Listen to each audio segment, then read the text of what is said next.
Congress party India alliance को किस तरह से इंडिया अलायंस का एक गठबंधन बनाई है, जिसमें 28 पार्टी उस गठबंधन का हिस्सा है। इसको हम लोगों ने बड़ी मेहनत करके पूरे हिंदुस्तान में घूम घूम कर सारे पार्टियों को दावत देकर हम लोगों ने उनको कन्विंस किया कि ये इलेक्शन जो है डू और डाई इलेक्शन है। इसमें या तो आप ये मौजूदा सरकार में जो पार्टियां हैं, खासकर भारतीय जनता पार्टी और नरेंद्र मोदी जी को अगर शिकस्त नहीं देंगे, अगर उनको हराएंगे नहीं, तो आने वाले दिनों में आप जमहूरियत को भूल जाइए, संविधान को, हमारे आइन को भूल जाइए, हमारे हुकूक को भूल जाइए। ये तमाम चीज़ हम लोगों ने उनको यकीन दिलाया, कन्विंस किया और सारे पार्टियों को इकट्ठा करने का हम लोगों ने काम किया। इसके बाद बहुत सारे मीटिंग्स हुए, इसके बाद कई ज्वाइंट प्रोग्राम्स हुए। बॉम्बे में बहुत बड़ी ज्वाइंट रैली हुई, उसके बाद पटना में बहुत बड़ी ज्वाइंट रैली हुई, दिल्ली में एक रामलीला मैदान रोड में हिस्टोरिक रैली हुई, और कल रांची में 2 लाख से ज़्यादा लोग इकट्ठा हुए थे। वहाँ पे जो इंडिया गठबंधन की, इंडिया अलायंस की जो रैली हुई, जिसको मैं कोऑर्डिनेट कर रहा था पिछले 15 दिन से, कल वहीं से होकर आ रहा हूँ। जिस तरह से लोगों में इंडिया अलायंस को लेके एक उम्मीद है, और जिस तरह लोगों को इंडिया अलायंस के पार्टियां जो मुद्दे उठा रहे हैं, तो वो मुद्दों को लेके जो उम्मीद है, मुझे लगता है कि इस बार हम लोग भारतीय जनता पार्टी को और एनडीए को हराने में कामयाब होंगे। और ख़ासकर जो पहले चरण का जो पहले इलेक्शन का पहला चरण जो हुआ है, जो फर्स्ट फेज जो इलेक्शन हुआ है, उसमें 102 सीट में पोलिंग हुई है। हम लोगों ने हमारे लीडर्स के साथ बातचीत की, अलग अलग लीडर्स के साथ, हमारे जो सर्वेस करते हैं उनसे हम लोगों ने बातचीत की, हमारे अलायंस पार्टनर्स के लीडर्स के साथ और उनके सर्वे टीम्स के साथ हम लोगों ने बातचीत की। बातचीत करने के बाद एकदम साफ इससे नज़र आ रहा है 102 सीट्स के में 70% से ज़्यादा सीट इंडिया अलायंस जीत रही है। अगर आप लोगों को मैं और थोड़ा डिटेल में अगर मैं बताना चाहूँ तो तमिलनाडु में 40 सीट के 40 सीट इंडिया गठबंधन जीतने जा रहा है। 40 सीट के 40 सीट इंडिया गठबंधन जीतने जा रहा है। उत्तर प्रदेश में 5 सीट इंडिया गठबंधन जीतने जा रहा है। महाराष्ट्र में 5 सीट इंडिया गठबंधन जीतने जा रहा है। मध्य प्रदेश में 4 सीट इंडिया गठबंधन जीतने जा रहा है। छत्तीसगढ़ में 1 सीट में इलेक्शन हुआ, वो 1 सीट छत्तीसगढ़ में कांग्रेस जीत रही है। जम्मू कश्मीर में उधमपुर में 1 सीट में इलेक्शन हुआ, वो कांग्रेस जीत रही है। अंडमान निकोबार आइलैंड्स में हमारी सिटिंग सीट है, वहाँ पे कांग्रेस जीत रही है। और राजस्थान में 12 सीट में 7 seat clear cut Congress party जीत रही है। 4 सीट में कांटे की टक्कर है, 1 सीट शायद वो बीजेपी के खाते में जाएगी। तो इससे एकदम साफ नजर आ रहा है कि मिनिमम 70% से ज्यादा सीट इंडिया अलायंस को मिल रही है। तो इससे नरेंद्र मोदी जी बौखला गए हैं, भारतीय जनता पार्टी के लीडर बौखला गए हैं। उनको अब समझ में नहीं आ रहा कि अनएम्प्लॉयमेंट, जो बेरोजगारी का मुद्दा हम लोगों ने उठाया है, उसका वो कैसा जवाब देंगे। हमारा सीधा सवाल है, 2014 के इलेक्शन में और 2019 के इलेक्शन में नरेंद्र मोदी जी और भारतीय जनता पार्टी लगातार देश को बेवकूफ बनाने का काम किए, बड़े बड़े वायदे किए थे। हम बहुत सारे वो 100 के वायदे किए, उन वायदों के बारे में हम पूछ ही नहीं रहे। हम 5-6 उनके बड़े वायदों के बारे में बार बार हम सवाल करते आए हैं, पार्लियामेंट के अंदर और पार्लियामेंट के बाहर। हम उनको ये पूछ रहे हैं, भाई 2 करोड़ नौकरियां आपके, यानी कि 10 साल में 20 करोड़ नौकरियां का क्या हुआ, हमें एक रिपोर्ट कार्ड दीजिए। आप 15-15 लाख रुपए खाते में डाल दूं बोले थे, वो पैसे कहाँ गए? पैसे लाने की तो दूर की बात, आप जो है अपने अमीर दोस्तों को 15 लाख करोड़ रुपए से ज्यादा पैसे माफ करके उनको देश से भगा दिए। काला धन आया या व्हाइट धन लेके भगाया गया, ये सवाल हम उनको पूछ रहे हैं। आपने बोला 2022 तक हर हिंदुस्तानी गरीब के सर पे छत रहेगा। 2022 गए, 2024 आ गया है। कितने लोगों को आपने छत दिया, कितने लोगों को आपने घर दिया? आपने बोला 2022 तक बुलेट ट्रेन आएगी हिंदुस्तान में। आपकी बुलेट ट्रेन तो दूर की बात, आप जो ट्रेन आपने जो स्टार्ट किया, वो हर हफ्ते वो एक्सीडेंट हो रहे हैं। और किससे एक्सीडेंट हो रहे हैं? गाय से टकरा के एक्सीडेंट हो रहे हैं। आपको जो मालूम 10 ऐसे इंसिडेंट्स में लिखाऊंगा। तो आपकी बुलेट ट्रेन कहाँ गई?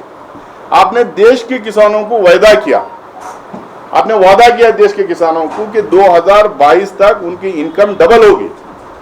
डबल तो दूर की बात, इनकम कम हुई और किसानों को खत्म करने के लिए, छोटे मोटे किसानों की जमीन हड़पने के लिए आप काले कानून लेके आए थे।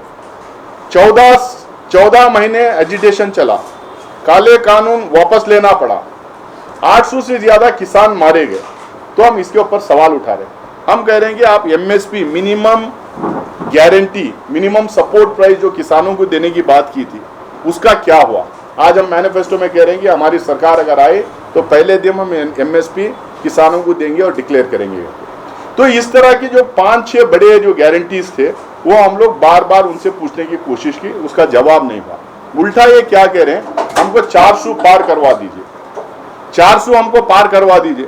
तो लोग पूछे भाई आपको जो है चुनाव जीतने के लिए, सरकार बनाने के लिए आपको 50% सीट चाहिए। आपको जो है 543 सीट्स में 50% कितने होते हैं? 275 आपको चाहिए। 275 सीट्स के लिए आप मेजॉरिटी के लिए आपको वोट मांगना है। आप 400 पार क्यों बोल रहे हैं? बाद में आनंद कुमार हेगड़े का बयान आ गया, इनके कई नेताओं का बयान आ गया कि 400 पार ये इसलिए पूछ रहे हैं क्योंकि ये कॉन्स्टिट्यूशन बदलना चाहते हैं। कॉन्स्टिट्यूशन अगर बदलना है 407 सीट इनको चाहिए। अब कॉन्स्टिट्यूशन जो बदलना चाह रहे हैं उसमें क्या बदलना चाह रहे हैं? एक तो रिजर्वेशन खत्म करना चाह रहे हैं, एक तो फंडामेंटल राइट्स खत्म करना चाह रहे हैं, एक तो वोटिंग राइट्स खत्म करना चाह रहे हैं, एक तो यूनिफॉर्म सिविल कोड लागू करना चाह रहे हैं, एक तो कुछ कम्युनिटीज के वोटिंग राइट्स खींचना चाह रहे हैं। ये जो स्पेशल पैकेजेस हम लोग जो देते हैं उसको खत्म करने की ये बात करें। ये कहते हैं कि वक्फ बोर्ड खत्म कर दो, ये कहते हैं कि हज कमेटी ऑफ इंडिया खत्म कर दो, ये कहते हैं कि माइनॉरिटीज का वोटिंग राइट खत्म कर दो। ये इनकी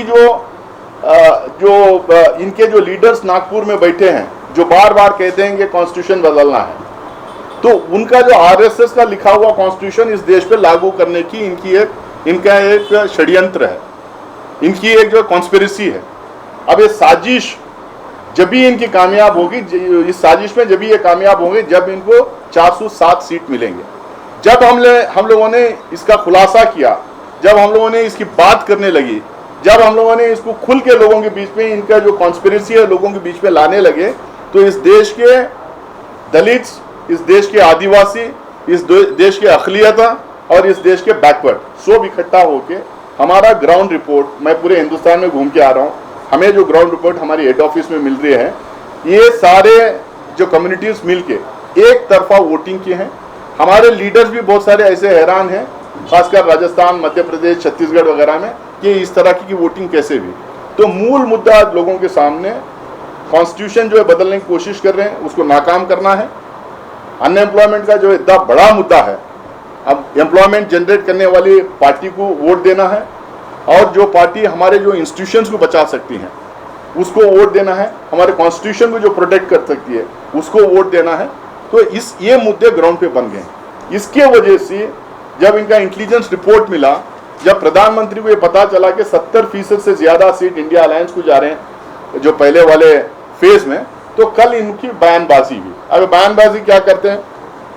मनमोहन सिंह ने कभी बोला था कि नेचुरल रिसोर्स और नेशन के रिसोर्सेज के ऊपर अक़लियतों का पहला हक होना चाहिए। उनका कहने का मतलब ये था भाई किसी भी देश में जो अक़लियतें रहते हैं वो डरे हुए होते हैं, वो इनसिक्योर होते हैं, उनके साथ डिस्क्रिमिनेशन किया जाता है, उनके साथ सही तरीके से बर्ताव नहीं होता है, उनके साथ डिफरेंशिएट किया जाता है।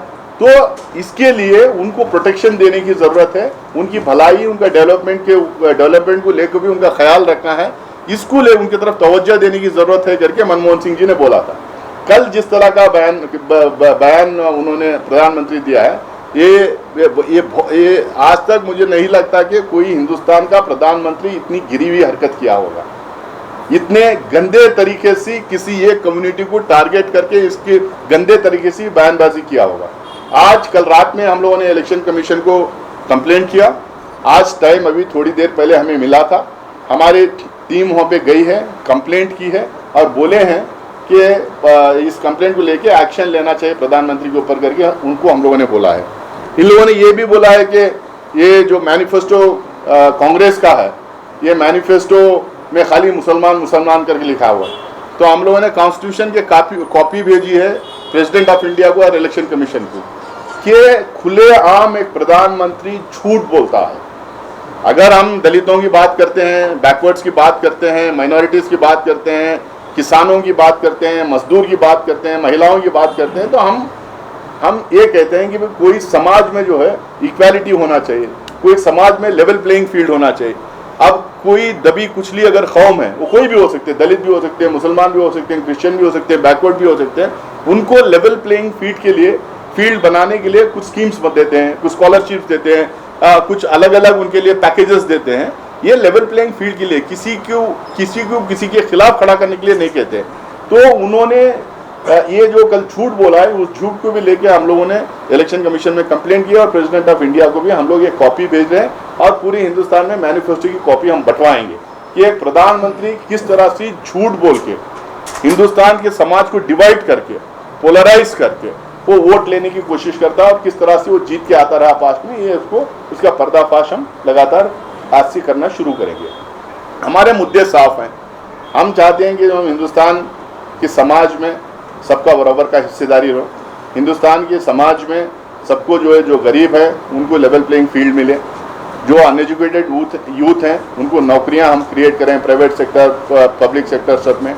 26 तारीख को जो पहला फेज़ होगा यहाँ पे कर्नाटका में, इंडिया का दूसरा फेज़ रहेगा लेकिन कर्नाटक का पहला फेज़ रहेगा। 14 सीट में हम लोग पोलिंग होगी। 14 में हमारी जो इंटरनल हमें खबर है कि हमें 12 से 13 सीट के ऊपर हमें जो है जीत हासिल होगी और अगले 14 सीट्स में भी बड़ी जीत हमें हासिल होगी, उसमें और मेहनत हम लोग करेंगे। एक सीट पे अक़लियतों के एक कैंडिडेट, मुसलमान एक कैंडिडेट एक सीट में बैंगलोर सेंट्रल में लड़ रहे हैं। हमारे जो आज स्टेट में जो सीनियर मोस्ट लीडर हैं, रहमान खान साहब के बेटे मंसूर खान साहब जो है इलेक्शन ये लड़ रहे हैं, AICC सेक्रेटरी है और तेलंगाना में जब इलेक्शन हो रहा था वहाँ पे काफ़ी मेहनत करके काफ़ी एक्सपीरियंस गेन किए हैं और यहाँ पे भी पार्टी में काफ़ी दिनों से काम कर रहे हैं और सेंट्रल कॉन्स्टिट्यूंसी दिन ब दिन काफ़ी हमारा चांसेस इम्प्रूव हो लेके जा रहे हैं।